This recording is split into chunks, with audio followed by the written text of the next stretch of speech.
హనుమ విషయంలో మీకు ఎదురుగుండా ఒక మూర్తిని కూడా పెట్టి పూజ చెయ్యక్కర్లేదు.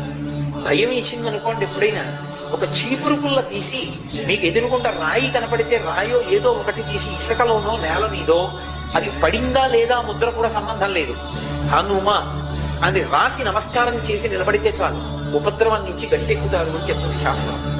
అందుకే హనుమ అత్యద్భుతమైనటువంటి రీతిలో కనపడేటటువంటి సుందరకాండకి ఇప్పటికీ పెద్దలు ఒక మాట చెప్తారు. ఏదైనా జీవితంలో జటిలమైన సమస్య వచ్చినప్పుడు దాన్ని ఎలా పరిష్కరించుకోవాలో అర్థం కాకపోతే సుందరకాండ పుస్తకం తీసుకొచ్చి అక్కడ పెట్టి రామచంద్రమూర్తికి, సీతమ్మకి, హనుమకి నమస్కారం చేసి ఒక కొత్త చీపురు పుల్లని తెచ్చి కళ్ళు మూసుకుని సుందరకాండలోకి గుచ్చితే ఏ కాగితం దగ్గరికి చీపురు పుల్ల గుచ్చుకుంటుందో అక్కడ సుందరకాండ విప్పి చూస్తే మీ సమస్యకి పరిష్కారం రామాయణ కథాంతర్గతంగా కలుగుతుంది. ఇది నేను స్వతంత్రంగా